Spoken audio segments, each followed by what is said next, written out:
Hello my dear lovely students, जो मंजिलों को पाने की चाहत रखते हैं वो समंदर में भी पत्थर के पुल बना देते हैं।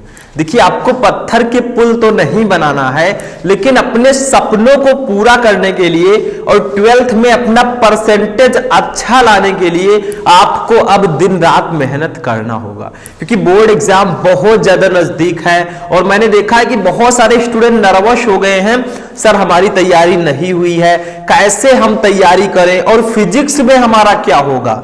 ये बहुत सारे स्टूडेंट डरते हैं कि सर फिजिक्स में हमारा क्या होगा, फिजिक्स में तो मुझे कुछ पता ही नहीं है, यानी कि फिजिक्स का पी भी नहीं पता। तो टेंशन मत लो, जब तक है यस तब तक पी आप लोगों को बिल्कुल भी फिजिक्स का टेंशन नहीं लेना है। तो आज का जो ये क्लास है, ये क्लास 12 फिजिक्स का एक मोस्ट इंपॉर्टेंट क्लास होगा।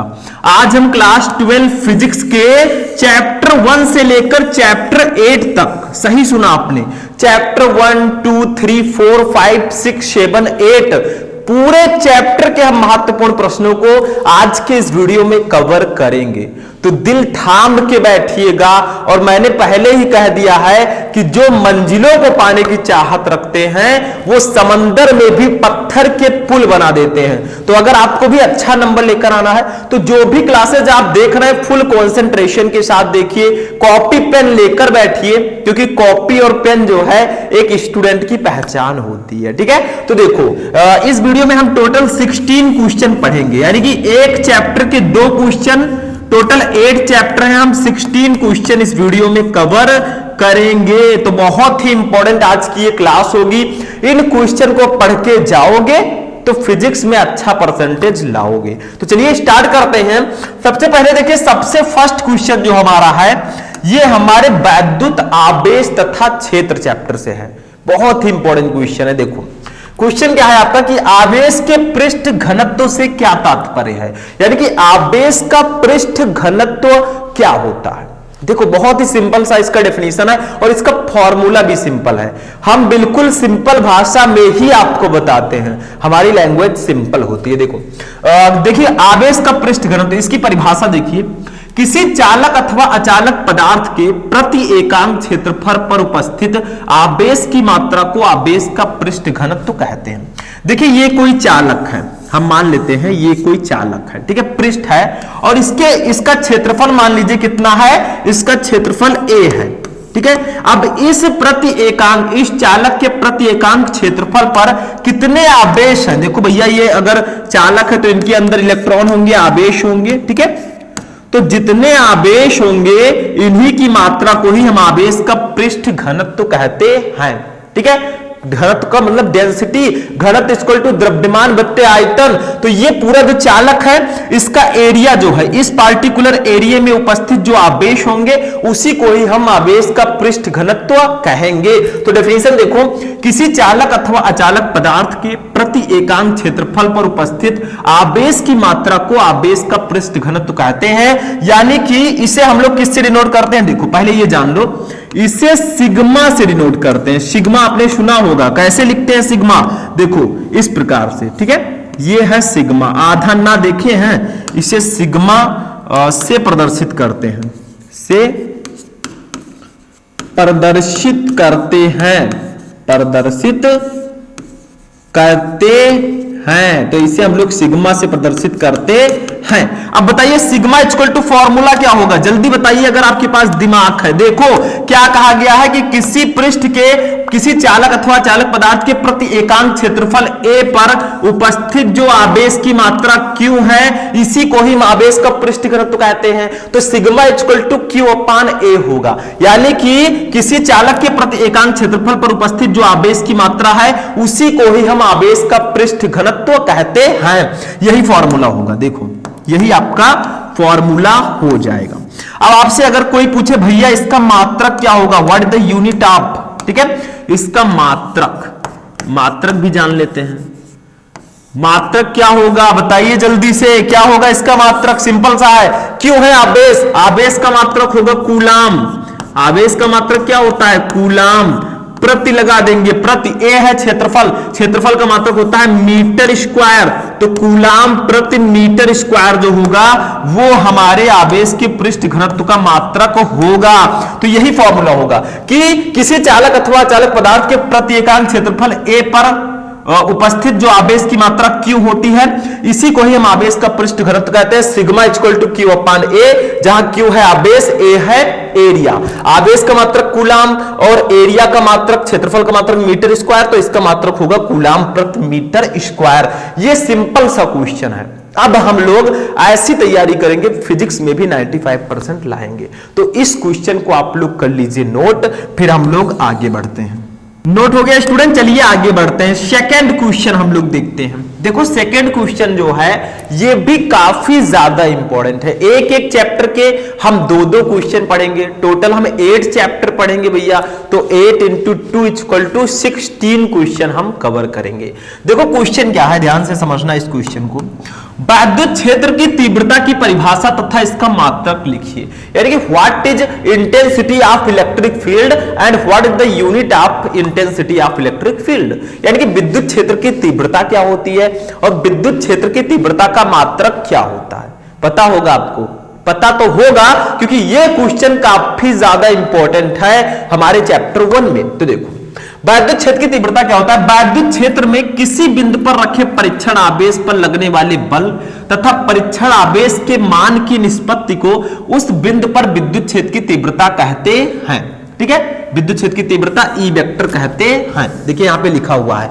तो कहा गया है कि किसी वैद्युत क्षेत्र में किसी बिंदु पर रखे परीक्षण आवेश पर लगने वाला बल जो F होगा और वो जो परीक्षण आवेश आपका है Q0, इसी के अनुपात को ही हम विद्युत क्षेत्र की तीव्रता कहते हैं। अब विद्युत क्षेत्र की तीव्रता को हम लोग ई वेक्टर से डिनोट करते हैं। देखो लिखा है ई वेक्टर, ठीक है। तो फॉर्मूला क्या होगा, देखो ई वेक्टर इक्वल टू क्या हो जाएगा आपका, E vector equal to formula होगा, कहा गया है कि वैद्युत क्षेत्र में किसी बिंदु पर रखे परीक्षण आवेश पर लगने वाला बल जो F है, F वेक्टर, ठीक है, और उस परीक्षण आवेश जो परीक्षण आवेश है Q0, इसी के अनुपात को ही हम विद्युत क्षेत्र की तीव्रता कहते हैं। तो यही आपका फॉर्मूला होगा, ठीक है, ये आपका फॉर्मूला हो जाएगा। अब मात्रक बताइए क्या होगा। ये सब सिंपल वाले क्वेश्चन है, ध्यान दीजिएगा, कुछ है नहीं लेकिन आप लोगों का रिवीजन जरूरी है, ठीक है। तो मात्रक क्या होगा आप खुद ही बताएं। देखो F है बल, बल का मात्रक होगा न्यूटन, न्यूटन, और प्रति Q है आवेश, आवेश का मात्रक होगा कूलाम।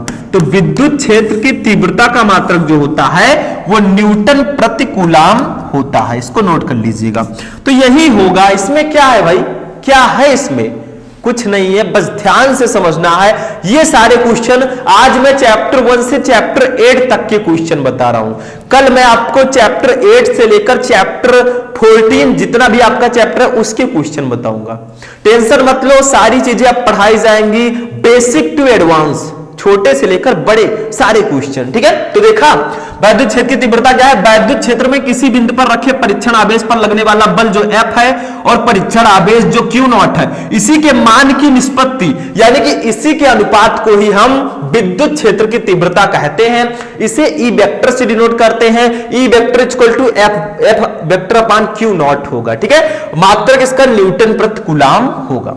बस हो गया, समझ में आ गया, समझना पड़ेगा क्योंकि ये काफी इंपॉर्टेंट क्वेश्चन है। चलिए आगे बढ़ते हैं, नेक्स्ट क्वेश्चन देखते हैं, इसको नोट कर लीजिए। अब देखिए स्टूडेंट, हमारा जो नेक्स्ट क्वेश्चन है क्वेश्चन नंबर 3, ये हमारे चैप्टर 2 से है। मैंने बताया एक एक चैप्टर के दो दो क्वेश्चन, टोटल आपके 8 चैप्टर है, 16 क्वेश्चन पढ़ेंगे। ध्यान से समझिएगा, पूरा कंसंट्रेशन आपका बोर्ड पे होना चाहिए, इधर उधर की बातों में मत फंसिए। बाकी सब मोह माया है और जो काम देगा वो आपका एजुकेशन, आपका नॉलेज ही आपको देगा, ठीक है, आपको आगे वही बढ़ाएगा। देखिए क्वेश्चन क्या है, विद्युत विभव की परिभाषा दीजिए तथा इसकी बीमा लिखिए। विद्युत विभव क्या होता है, ये भी बहुत इंपॉर्टेंट क्वेश्चन है हमारे चैप्टर 2 से। देखो विद्युत विभव क्या होता है, वैद्युत क्षेत्र में किसी बिंदु पर वैद्युत विभव जो V है वो क्या होता है। देखो परीक्षण आवेश प्लस Q0 को अनंत से उस बिंदु तक लाने में किए गए कार्य W तथा परीक्षण आवेश के मान की निष्पत्ति के बराबर होता है। यानी कि बी जो हमारा होता है वो क्या होता है, देखो वैद्युत क्षेत्र में किसी बिंदु पर वैद्युत विभव, मान लीजिए वैद्युत क्षेत्र आपका है, ये आपका वैद्युत क्षेत्र है, ठीक है, और यहां पे एक बिंदु है, इसको हम लोग अनंत मान लेते हैं। क्या मान लेते हैं, अनंत, ठीक है, अनंत। और इस अनंत जो बिंदु है इस पर एक आवेश रखा है, वो है प्लस क्यू नॉट, एक परीक्षण आवेश है, ठीक है। तो देखिए ये आपका वैद्युत क्षेत्र है, ई जिसको हम लोग वैद्युत क्षेत्र लिख सकते हैं, यहां पे वैद्युत क्षेत्र ये आपका है, ठीक है, वैद्युत क्षेत्र, ठीक है। डेफिनेशन समझाने के लिए मैं इसको बता रहा हूं, देखो क्या है, वैद्युत क्षेत्र में किसी बिंदु पर विद्युत विभव, ये वैद्युत क्षेत्र जो है इसमें किसी बिंदु पर जो विद्युत विभव जो है वो परीक्षण आवेश प्लस क्यू नॉट को अनंत से उस बिंदु तक लाने में, मान लीजिए यहां पे एक बिंदु है, ठीक है, अब अनंत से, इस अनंत से देखो यहां से प्लस क्यू आवेश को इस वैद्युत क्षेत्र में लाने में जो कार्य W करना पड़ता है, ठीक है, ये वाला प्लस क्यू नॉट जो है अब ये यहां पे आ गया है, ठीक है, तो यहां पे आ गया तो इसको लाने में W कार्य करना पड़ा, तो जो कार्य करना पड़ा है वो, और जो परीक्षण आवेश है ये, इसी के अनुपात को ही हम विद्युत विभव कहते हैं। वही लिखा है ऊपर, वैद्युत क्षेत्र में किसी बिंदु पर विद्युत विभव परीक्षण आवेश प्लस क्यू नॉट को अनंत से उस बिंदु तक लाने में किए गए कार्य W। देखो इस परीक्षण आवेश को अनंत से इस बिंदु तक लाने में किया गया कार्य जो W है तथा परीक्षण आवेश के मान की निष्पत्ति के बराबर होता है, और जो प्लस क्यू नॉट है इसी के अनुपात को ही हम विद्युत विभव कहते हैं। इसको हम लोग V से डिनोट करते हैं, इसको मैं इरेज करता हूं, देखो इसे विद्युत विभव को किससे डिनोट करते हैं, इसे V से, V से विभव, ठीक है, इसे V से प्रदर्शित करते हैं भैया, विद्युत विभव को किससे डिनोट करते हैं, V से, तो V से प्रदर्शित करते हैं, ठीक है, हो गया। अब V इक्वल टू फॉर्मूला क्या होगा आप खुद बताइए, V इक्वल टू आपका फॉर्मूला क्या होगा, V इक्वल टू होगा W अपान क्यू नॉट, क्योंकि कहा गया था कि अनंत से परीक्षण आवेश को विद्युत क्षेत्र में किसी बिंदु तक लाने में जो किया गया कार्य W है तथा परीक्षण आवेश के अनुपात को ही हम विद्युत विभव कहते हैं। तो ये आपका फॉर्मूला हो जाएगा। इसका मात्रक मैं साइड में निकाल देता हूं, मात्रक क्या होगा, अब मात्रक तो सारे स्टूडेंट को पता हो गया होगा, क्या होगा इसका मात्रक जल्दी से बताओ, देखो W है कार्य, कार्य का मात्रक होता है जूल प्रति आवेश है, आवेश का मात्रक होता है कूलाम, तो जूल प्रति कूलाम इसका मात्रक होगा, या विद्युत विभव के मात्रक को हम वोल्ट भी लिखते हैं, आपको पता होगा, जूल प्रति कूलाम कहें या वोल्ट कहें दैट्स द सेम, ठीक है। तो ये आपका हो गया, समझ में आ गया इसका मात्रक, और बीमा अगर निकालनी हो, इतना समझ में आ गया, तो स्टेप बाय स्टेप सब समझो। पहले हमने परिभाषा बताई, फिर इसका फॉर्मूला बताया, फिर मात्रक बता दिया, अब चलिए बीमा निकालते हैं, ठीक है। बीमा हम इसी फॉर्मूले से निकालेंगे, तो इसको मैं पहले इरेज कर देता हूं, ठीक है, इसको मैं इरेज कर देता हूं तब बीमा निकालेंगे, नोट कर लीजिएगा आप लोग। अब हम लोग निकालेंगे बीमा, ठीक है। तो बीमा हमें पता है फॉर्मूला V इक्वल टू होता है W अपान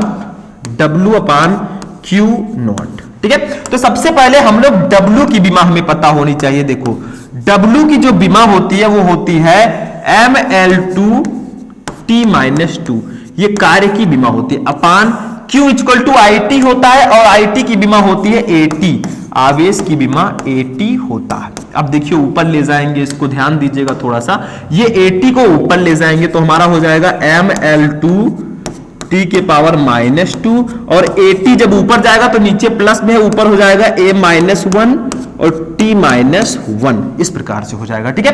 तो यहां पे हमारी फाइनली बीमा आ जाएगी, देखो मैं लिख देता हूं V की विमा, ठीक है, V की विमा क्या आएगी जल्दी बताओ, जल्दी से बताओ, इधर देखो M आपका M है, M ऐसे ही रहेगा, ठीक है। L देखो L आपका L ही है तो L2 रहेगा, ये आपका T-2 है और -1 यहां पे है, माइनस माइनस प्लस होगा तो T के पावर -3 हो जाएगा, 2 और 1 जुड़ेगा। अब देखिए यहां पे A-1 है तो A-1 हो जाएगा, यही होगा B की विमा, यही विद्युत विभव की विमा हो जाएगी। देखा, निकाल दिया मैंने। तो ऐसे आपको निकालना है, क्या कर रहे हो, अब आप छोटे बच्चे नहीं हो, ध्यान देना है पढ़ाई पे, विशेष कर ध्यान देना। तो ये आपका समझ में आ गया? किसको किसको नहीं समझ में आया हाथ उठाओ। ठीक है, तो ये आपका क्वेश्चन नंबर 3 हो जाएगा। समझ में आ रहा है? तो ये आपका फॉर्मूला हो गया और बीमा और मात्रक सब कुछ मैंने बता दिया। अब मैं इसको इरेज करता हूं, आप लोग नोट कर लीजिए, मैं साइड में हो जाता हूं। ठीक है, चलिए आगे बढ़ते हैं नेक्स्ट क्वेश्चन। अब देखिए स्टूडेंट, हमारा जो नेक्स्ट क्वेश्चन है क्वेश्चन नंबर 4, ये भी इसी चैप्टर का है और काफी ज्यादा इंपॉर्टेंट क्वेश्चन है। और ये क्वेश्चन आपका इस चैप्टर का नहीं है, क्योंकि ये हमने लिया है भैया किस चैप्टर से? ये हमारा क्वेश्चन जो है ये विद्युत धारा चैप्टर से है। काफी ज्यादा इंपॉर्टेंट है ये क्वेश्चन, और शायद एक क्वेश्चन यहां पे मिस हो गया है चैप्टर 2 से। तो आगे आगे देखिए होता है क्या, आगे आगे हम पढ़ते चलेंगे, लेकिन इसको जान लेते हैं। That's a most important question for your board exam in physics. देखो, किसी चालक पदार्थ की विशिष्ट चालकता क्या है? What is specific conductance? ठीक है, आप ये कंडक्टर विशिष्ट चालकता का अंतरराष्ट्रीय पद्धति में मात्रक लिखिए। मतलब विशिष्ट चालकता क्या होती है और इसका मात्रक क्या होता है, ये आपको बताना है। हम बताएंगे, टेंशन मत लो भैया, जब तक है हम। ठीक है, देखो क्या होता है, सिंपल सा है, इसमें कुछ है नहीं भाई। हम तो किसी को कुछ नहीं समझते। ऐसा अपना माइंड सेटअप करो कि कोई भी क्वेश्चन हो उसको आप तुरंत सॉल्व कर दो, कुछ मत समझो। आप जो कर सकते हैं वो कोई नहीं कर सकता। You can do it.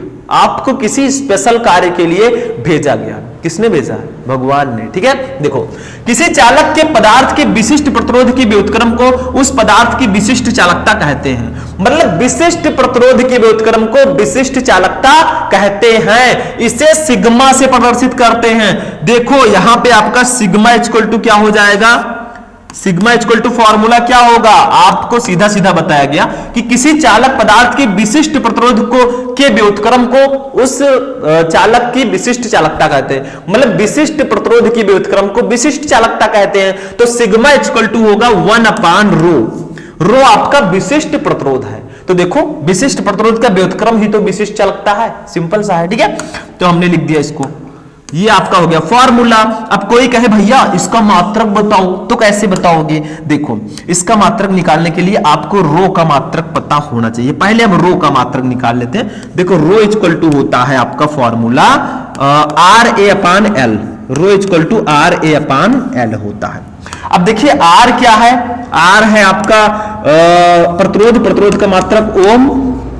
ए क्या है? एरिया, एरिया का मात्रक मीटर स्क्वायर। ठीक है, और अपान एल क्या है? लंबाई, लंबाई का मात्रक मीटर। अब देखो, मीटर स्क्वायर है, ये कट हो गया, एक से बचा क्या आपका?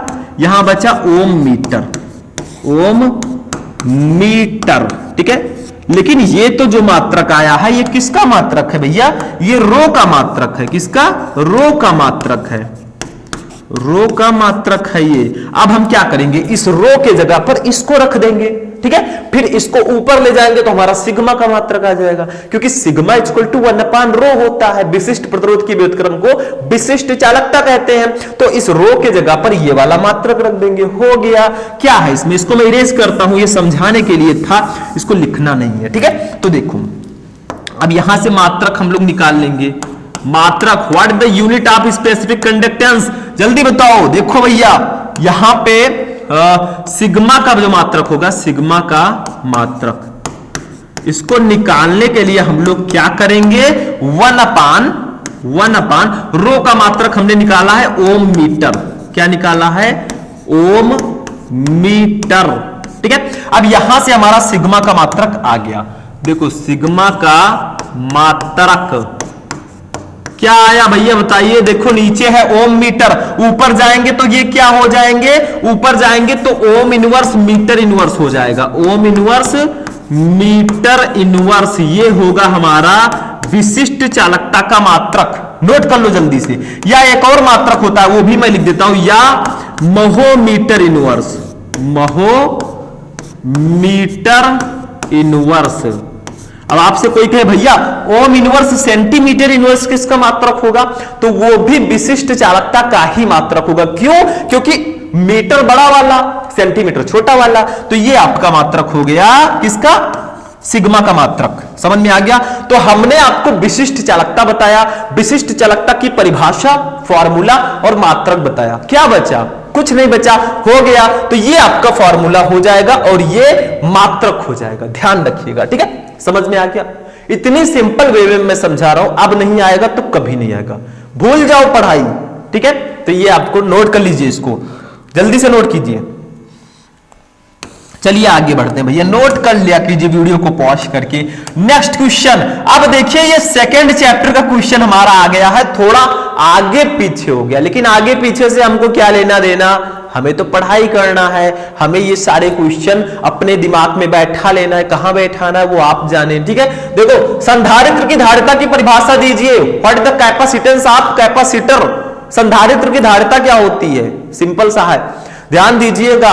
कहा जाता है ना, मैंने कहा था आपसे कि प्यार करना है तो अब बुक से करो, एग्जाम आ रहे हैं। ठीक है, ये फालतू के चैटिंग सेटिंग से काम नहीं होने वाला। देखो चलिए देखते हैं, ज्यादा बात नहीं करेंगे। संधारित्र की धारिता की परिभाषा लिखिए, क्या होता है संधारित्र की धारिता? देखो, किसी संधारित्र की धारिता उसकी एक प्लेट को दिए गए आवेश तथा दोनों प्लेटों के बीच उत्पन्न विभवांतर के अनुपात के बराबर होती है। यानी कि आवेश बटा विभव इक्वल टू धारिता।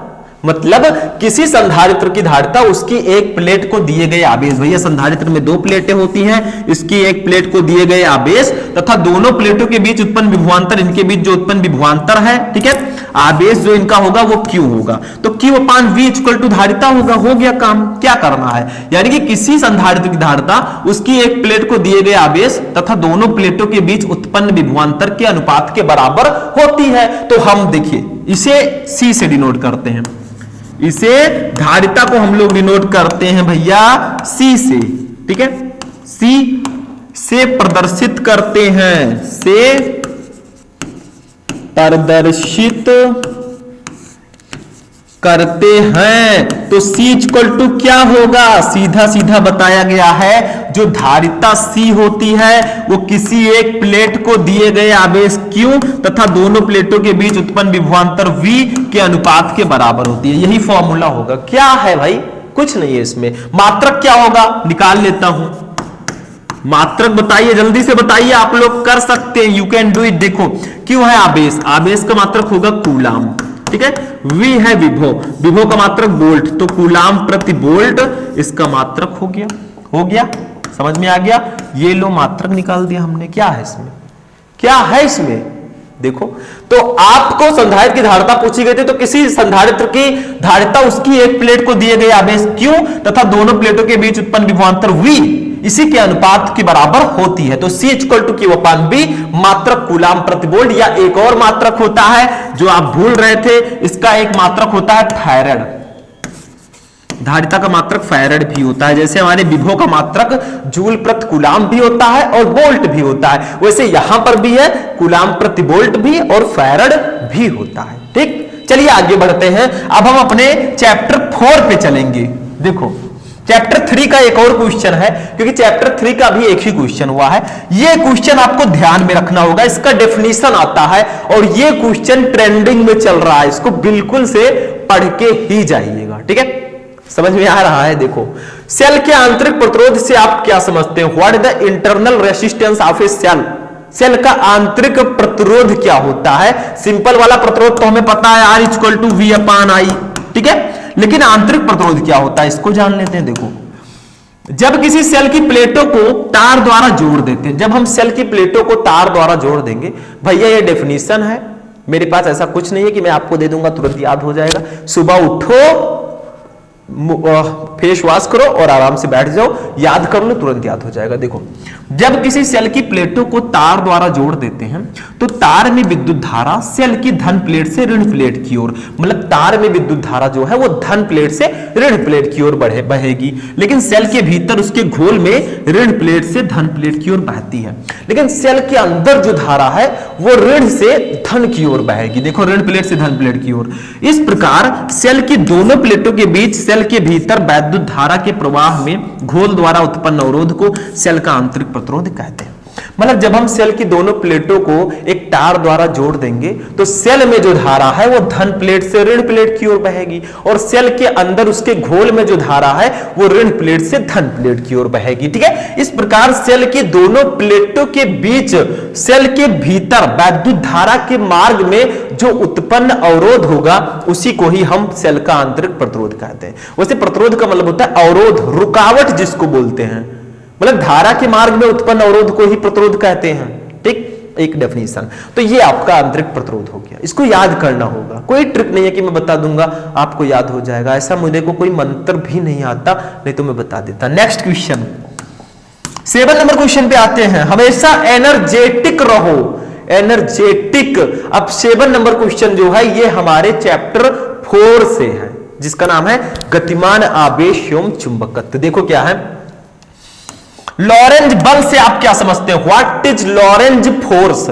तो जैसे देखो, जब कोई इलेक्ट्रॉन किसी वैद्युत क्षेत्र में गति करता है तो उस पर एक बल कार्य करता है जिसको वैद्युत बल कहते हैं, और जब कोई आवेश किसी चुंबकीय क्षेत्र में गति करेगा तो उस पर एक बल कार्य करेगा जिसको लॉरेंज बल कहते हैं। बस हो गया, सिंपल सा है। चुंबकीय क्षेत्र में अगर वही आवेश गति कर रहा है तो उस पर लॉरेंज बल काम करेगा। लिख दो, चुंबकीय क्षेत्र में गतिमान आवेश या इलेक्ट्रॉन पर लगने वाले चुंबकीय बल को लॉरेंज बल कहते हैं। यानी कि जब कोई इलेक्ट्रॉन किसी चुंबकीय क्षेत्र में गति करता है या डांस करता है तो उस पर एक बल कार्य करता है जिसको लॉरेंज बल कहते हैं। अब भाई जब वो गति करेगा तो कई प्रकार से करता है, जैसे हमारे यहाँ डीजे बजता है जब शादियों में तो कुछ लोग नागिन डांस करते हैं भाई, ठीक है, कुछ लोग दूसरे स्टाइल का डांस करते हैं, ठीक है, ठुमका लगाते हैं, तो ऐसे अलग अलग एंगल से वो डांस करते हैं। ठीक है, कोई सपेरा बन जाता है अंगोछा लेकर और कोई नागिन बन जाता है, ठीक है, तो ऐसा होता है। तो ऐसे हमारा लॉरेंज बल भी एक थीटा कोण बनाता है। देखो सबसे पहले लॉरेंज बल समझे, जब कोई इलेक्ट्रॉन किसी चुंबकीय क्षेत्र में गति करेगा तो उस पर एक बल कार्य करेगा जिसको हम लॉरेंज बल कहेंगे। एक लाइन का क्वेश्चन है। देखो अब मान लीजिए यदि क्यू आवेश जो गति कर रहा है वो क्यू आवेश हो, वो बी वेग से गति कर रहा हो, जैसे वेग होता है अपना अपना, कोई डांस करता है बहुत तेजी तेजी से करता है, कोई स्लोली करता है स्लो मोशन में, ठीक है, तो ऐसा होता है। तो यदि क्यू आवेश वी वेग से चुंबकीय क्षेत्र बी वेक्टर की दिशा से थीटा कोण पर गति करे तो उस पर कार्य करने वाला जो लॉरेंज बल होगा वो F इक्वल टू आपका होगा QVB sin theta, QVB sin theta. ये आपके लॉरेंज फोर्स का फॉर्मूला होता है। देखो क्यों क्या है, आवेश है, V है वेग, B है चुंबकीय क्षेत्र, थीटा कोण है, ठीक है।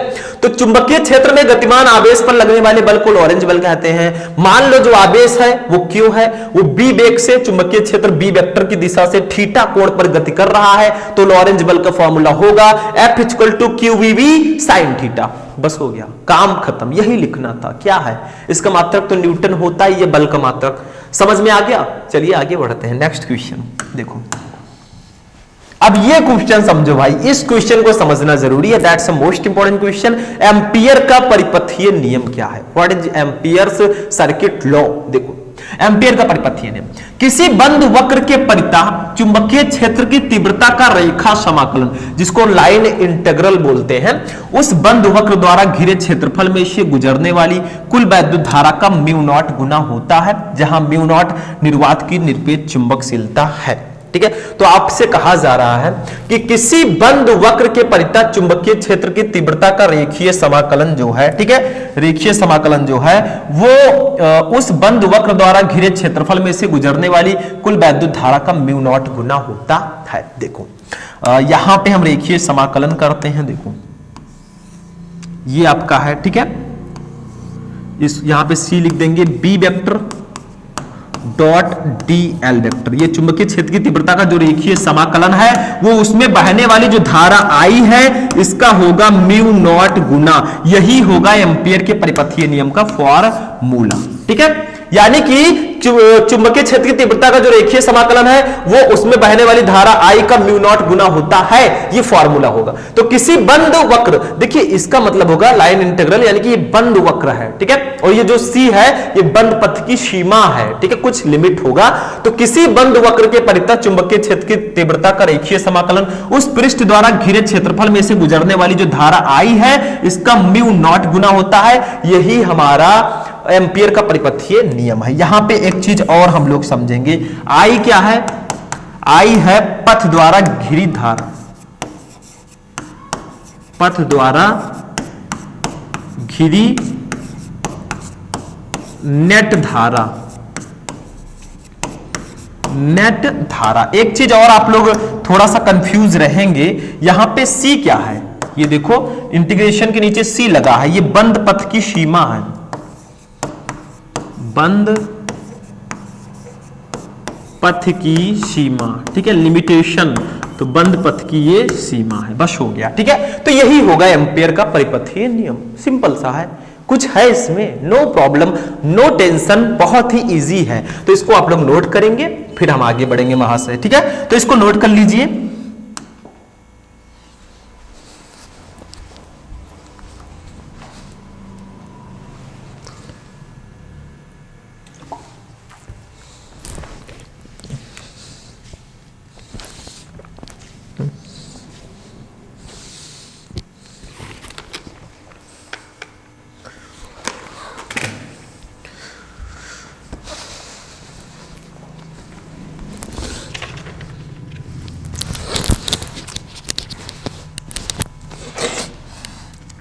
अब देखिए स्टूडेंट, हमारा जो नेक्स्ट क्वेश्चन है ये काफी ज्यादा इंपॉर्टेंट है। देखो, दिक्पात कोण से आप क्या समझते हैं? क्वेश्चन छोटा सा है, ये कहां गया आगे का, टेंशन मत लो, आप लोग क्वेश्चन इस प्रकार से समझिएगा, दिक्पात कोण से आप क्या समझते हैं। चैप्टर 5 का ये क्वेश्चन है। धीरे धीरे हम मंजिल तक पहुंच रहे हैं, सिर्फ मेहनत करना बाकी है, ठीक है।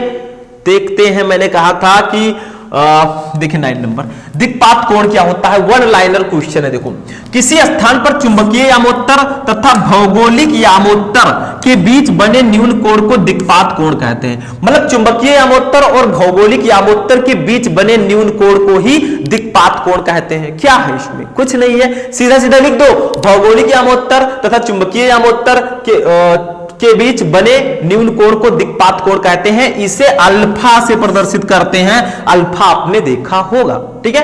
बस हो गया, समझ में आ गया क्वेश्चन। जितने भी क्वेश्चन मैं इस क्लास में बता रहा हूं ये बहुत इंपॉर्टेंट है, ट्रेंडिंग में चल रहे हैं, अगर अब नहीं पढ़ोगे तो क्या करोगे आप लोग, ठीक है। तो ये समझ में आ गया दिक्पात कोण, वन लाइनर क्वेश्चन है। आगे बढ़ते हैं, इसमें एक और क्वेश्चन है, चुंबकीय बल रेखाएं क्या होती हैं? What is magnetic field lines? चुंबकीय बल रेखाएं क्या हैं और इनके गुण भी आपको लिखने हैं, तो गुण भी हम बताएंगे। देखो, चुंबकीय क्षेत्र में बल रेखाएं वे काल्पनिक रेखाएं हैं जो चुंबकीय क्षेत्र की दिशा का अविरत प्रदर्शन करती हैं। मतलब चुंबकीय बल रेखाएं वो रेखाएं होती है, जैसे हमने वैद्युत आवेश तथा क्षेत्र में वैद्युत बल रेखाएं पढ़ा था, ठीक है, वैसे चुंबकीय बल रेखाएं हैं। चुंबकीय क्षेत्र में बल रेखाएं वे काल्पनिक रेखाएं हैं जो चुंबकीय क्षेत्र की दिशा का अविरत प्रदर्शन करती हैं। अब देखो, यहां पर एक चुंबक ले लेते हैं, देखो ये हमारा एक चुंबक है, ठीक है। अब चुंबक में दो ध्रुव होते हैं, एक आपका होगा नॉर्थ उत्तरी ध्रुव, एक साउथ, ठीक है, दक्षिणी ध्रुव। अब देखिए चुंबकीय बल रेखाएं जो है इनका गुण यही है कि ये रेखाएं उत्तरी ध्रुव से चलकर दक्षिणी ध्रुव पर समाप्त होती है। ये देखो आई, ठीक है, ऐसे यहां पे भी आएंगी भाई। ये देखो कितना सुंदर मैं बना रहा हूं, पहली बार इतना सुंदर चित्र मैंने बनाया है, ठीक है। और यहां से ये देखो और ये देखो, यहां से ये देखो भैया, ये देखो, तो ये जो रेखाएं हैं, देखिए एक चुंबक है तो इसके चारों ओर चुंबकीय क्षेत्र उत्पन्न होगा। चुंबक में दो ध्रुव होते हैं, उत्तरी ध्रुव दक्षिणी ध्रुव। अब इनके गुण को समझिए, चुंबकीय बल रेखाएं तो यही है, चुंबकीय क्षेत्र रेखाएं या चुंबकीय बल रेखाएं वे काल्पनिक रेखाएं हैं जो चुंबकीय क्षेत्र की दिशा का अविरत प्रदर्शन करती हैं। लेकिन चुंबक है, इससे जो बल रेखाएं निकलेंगी वो उत्तरी ध्रुव से चलेंगी और दक्षिणी ध्रुव की ओर जाएंगी। देखो ये जा रही हैं, ठीक है, यहां पे भी ऐसे जाएंगी और यहां पे आएंगी, ठीक है। और कैसी होती है, देखिए ये ऐसे जाती हैं, ऐसे चुंबक से होते हुए फिर ऐसे चली जाती हैं, ये बंद वक्र होती हैं, ये ध्यान रखिएगा। तो दो गुण समझ में आ गया, चुंबकीय बल रेखाएं जो है वो उत्तरी ध्रुव से चलकर दक्षिणी ध्रुव पर समाप्त होती हैं। ये कभी एक दूसरे को काटती नहीं है, क्योंकि अगर दो बल रेखाएं एक दूसरे को काटेंगी तो दो दो चुंबकीय क्षेत्र उत्पन्न होंगे, जो कि असंभव है, ये ध्यान रखिएगा, ठीक है। तो इतना समझ में आया। अब इसके गुण को समझते हैं, चित्र हमने समझ लिया। देखो इसके गुण क्या है, चुंबकीय बल रेखाएं सदैव चुंबक के उत्तरी ध्रुव से निकलती हैं और दक्षिणी ध्रुव में प्रवेश करती हैं। मतलब उत्तरी ध्रुव से निकलती हैं, दक्षिणी ध्रुव में प्रवेश करती हैं, अभी तो मैंने बताया। ठीक है, आगे देखो। और चुंबक के अंदर से होती हुई ध्रुव पर वापस आ जाती हैं और चुंबक के अंदर से ऐसे ऐसे ऐसे ऐसे चलती है बंद वक्र की तरह। ठीक है, इस प्रकार ये रेखाएं बंद वक्र होती हैं। जैसे ये चुंबक है, ठीक है, इसके चारों ओर जो ये रेखाएं हैं वो अंदर से कुछ इस प्रकार से आती हैं, तो ये बंद वक्र हुआ कि नहीं हुआ?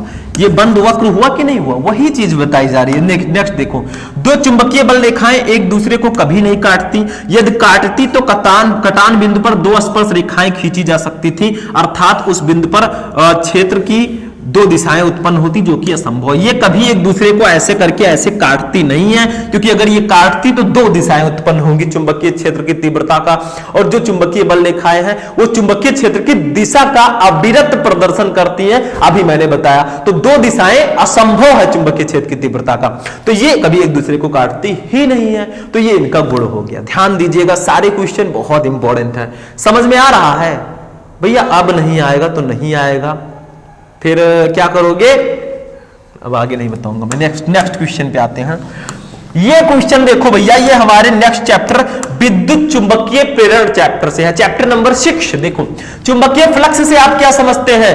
ये क्वेश्चन, इसका डेफिनेशन आता है जो कि मैं आपको बताऊंगा। सिंपल सा है। देखो, चुंबकीय फ्लक्स क्या है, ये सारे क्वेश्चन नोट कर लेना दिमाग में, चाहे कॉपी में, क्योंकि ये सारे क्वेश्चन इस बार आपके एग्जाम में आएंगे और आपको नंबर पे नंबर दिलाएंगे। नंबरों की बारिश होगी। देखो क्या चुंबकीय फ्लक्स, एक समान चुंबकीय क्षेत्र में स्थित किसी पृष्ठ से लंबवत गुजरने वाली चुंबकीय बल रेखाओं की कुल संख्या को उस पृष्ठ से बद्ध चुंबकीय फ्लक्स कहते हैं। जैसे वैद्युत फ्लक्स हमने पढ़ा था फर्स्ट चैप्टर में, ठीक है, वैद्युत बल रेखाओं की संख्या को ही हम विद्युत फ्लक्स कहते हैं। वैसे इसमें भी है, जो चुंबकीय बल रेखाएं जाती है, चुंबकीय बल रेखाएं भी हमने पढ़ा, ठीक है, उन्हीं की संख्या को हम चुंबकीय फ्लक्स कहते हैं। हो गया, इसे हम फाई से प्रदर्शित करते हैं। देखो फाई, ये फाई है, ये फाई है, बड़ा सा मैंने बना दिया है। ठीक है, तो क्या होता है चुंबकीय फ्लक्स? फिर से बोलो आप लोग, एक समान चुंबकीय क्षेत्र में स्थित किसी पृष्ठ से लंबवत गुजरने वाली चुंबकीय बल रेखाओं की कुल संख्या को उस पृष्ठ से बद्ध चुंबकीय फ्लक्स कहते हैं। यानी कि चुंबकीय फ्लक्स जो है चुंबकीय बल रेखाओं की संख्या ही है, चुंबकीय बल रेखाओं की संख्या को ही हम चुंबकीय फ्लक्स कहते हैं। बस हो गया, कुछ नहीं है इसमें। आगे बढ़ते हैं, इसे फाई से डिनोट करते हैं। नेक्स्ट क्वेश्चन, इसमें एक और क्वेश्चन इंपॉर्टेंट है। देखो, वैद्युत चुंबकीय प्रेरण का लेंज का नियम क्या है? लेंज का नियम, ये वैद्युत चुंबकीय प्रेरण का नियम है, और लेंज का नियम स्पेशली अलग से भी पूछा जाता है। तो देखो क्या है ये, किसी परिपथ में प्रेरित विद्युत वाहक बल तथा प्रेरित धारा की दिशा सदैव ऐसी होती है कि यह उस कारण का विरोध करती है जिससे वह स्वयं उत्पन्न होती है। यानी कि किसी परिपथ में प्रेरित विद्युत वाहक बल जो होगा और जो प्रेरित धारा होगी, इसकी दिशा सदैव ऐसी होती है कि यह उसी कारण का विरोध करती है जिससे ये उत्पन्न हुई है। मतलब जिससे ये उत्पन्न हुई उसी का विरोध कर रही है। ठीक है, तो यही लेंज का नियम है। काम खत्म, 2 लाइन का है। किसी परिपथ में प्रेरित विद्युत वाहक बल तथा प्रेरित धारा की दिशा सदैव ऐसी होती है कि यह उसी कारण का विरोध करती है जिससे ये स्वयं उत्पन्न होती है। बस लिख लो, हिचकियां आ रही है हमको। ठीक है, आप लोगों का प्यार बहुत मिल रहा है लेकिन दिखाई नहीं दे रहा। इस वीडियो को आप लोग लाइक कर दीजिएगा, चैनल पर चैनल को सब्सक्राइब कर लीजिएगा, आपके काम की सारी वीडियोस होती हैं। नेक्स्ट क्वेश्चन 13 नंबर, प्रत्यावर्ती धारा के शिखर मान से आप क्या समझते हैं? नोट कर लीजिए, ये डेफिनेशन आता है। देखो शिखर मान, धारा का शिखर मान, ये धारा है आई, ये नोट लगा दीजिए, धारा का शिखर मान हो गया। तो देखो, चुंबकीय क्षेत्र में घूमती हुई कुंडली के एक चक्कर में परिपथ में उत्पन्न प्रत्यावर्ती धारा अथवा प्रत्यावर्ती वोल्टता का मान 2 बार अधिकतम होता है। प्रत्यावर्ती धारा के इस अधिकतम मान को धारा का शिखर मान कहते अथवा धारा आयाम कहते हैं। इसे I0 से प्रदर्शित करते हैं। मतलब चुंबकीय बल रेखाएं में अगर एक कोई कुंडली घूम रही है एक चक्कर में, तो परिपथ में उत्पन्न जो प्रत्यावर्ती धारा है उसका मान 2 बार अधिकतम होगा, 2 बार अधिकतम होगा।